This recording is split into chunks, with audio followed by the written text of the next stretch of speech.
Assalamualaikum warahmatullahi wabarakatuh. Selamat pagi semuanya.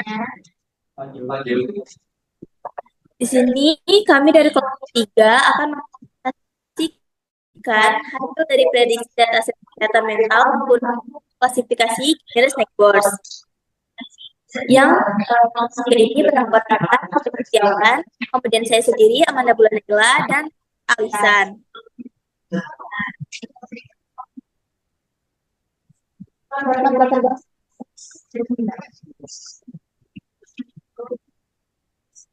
Oke, sebelumnya latar belakang data kesehatan mental menjadi isu utama di seluruh dunia. Dengan meningkatnya kesadaran akan pentingnya kesejahteraan siswa kerja dan teknologi dan data memungkinkan penggunaan mesin termasuk algoritma source atau untuk mendukung tindakan proaktif itu yang membutuhkan bantuan prediksi. Kemudian definisi atau merupakan algoritma sederhana dalam machine learning yang digunakan untuk mengklasifikasi data. Nah, algoritma cara kerja itu data berdasarkan seberapa dekat dengan data lain yang diklasifikasikan.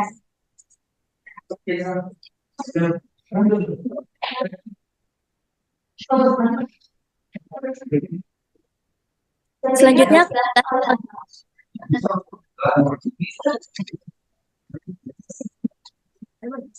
Baiklah, di sini saya akan melanjutkan presentasi dari Amanda Bulan. Jadi kita di sini masuk kepada materi cara kerja KNN, yaitu saat algoritma KNN mendapatkan data baru, algoritma ini menghitung jarak antara data baru tersebut dan setiap data lain yang sudah ada.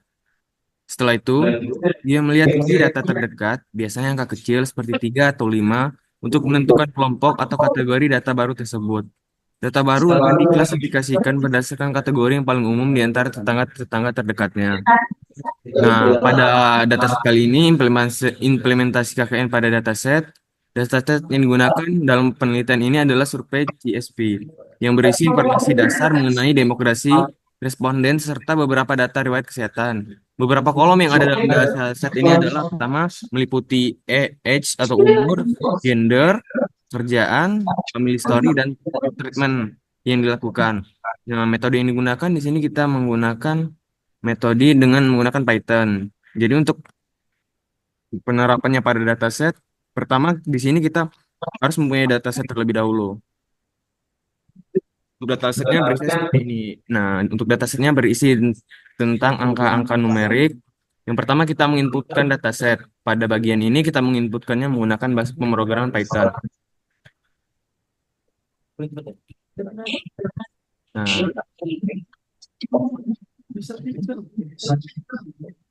nah, program Python ini mengimpor dataset yang ada di survei CSP. Kemudian setelah diimpor, program akan meminta kita untuk memasukkan umur. Ini kita akan memasukkan umur misalkan 18. Untuk jenis kelaminnya kita masukkan male, bekerja sendiri, kita masukkan no. Pada riwayat keluarga, kita masukkan no. 66. Nah,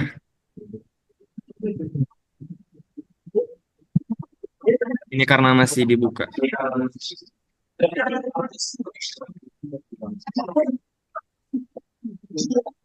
Umurnya kita di sini ikutin male, kemudian bekerja sendiri, yes, betul. Ada keluarga, yes. Nah, dari bagian ini tadi, tetangga terdekatnya memiliki treatment satunya berjumlah 4, maka otomatis program menginputkan Anda tidak perlu melakukan treatment. Kondisi kesehatan mental Anda stabil karena untuk di datanya pada umur 18 tahun rata-rata tidak perlu melakukan treatment.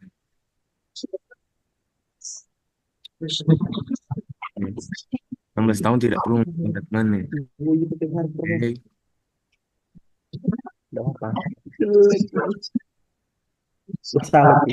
Kemudian untuk hasil dan pembahasan, untuk hasil dan pembahasan akan diteruskan oleh Abai.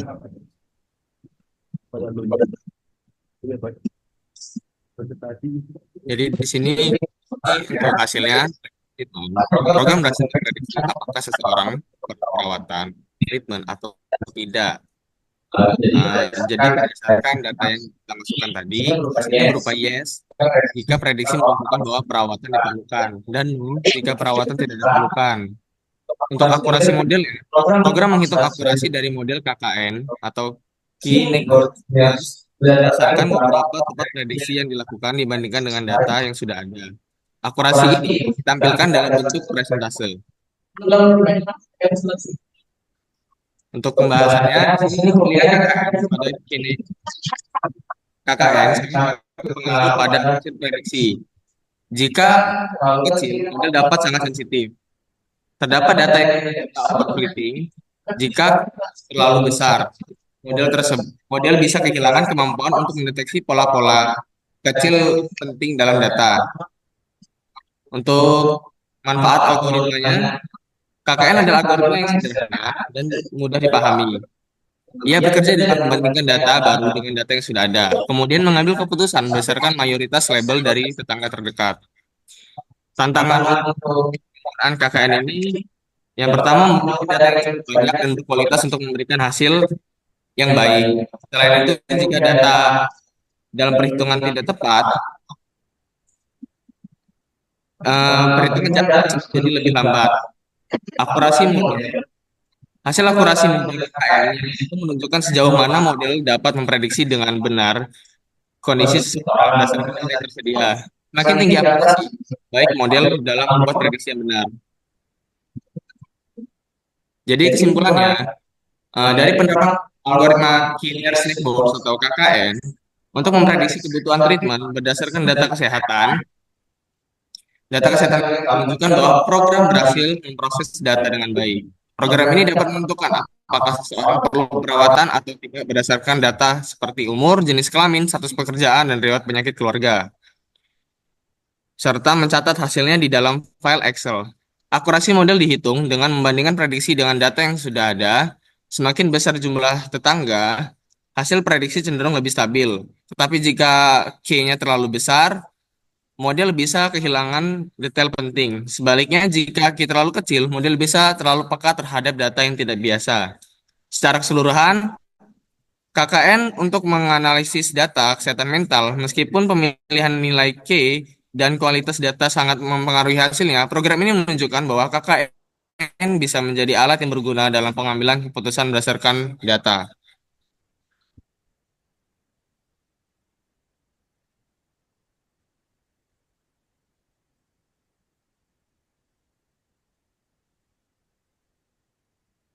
Ada yang bertanya? Udah, ada yang bertanya. Oke, ini dia hasil presentasi dari kelompok kami. Apakah ada yang ingin ditanyakan?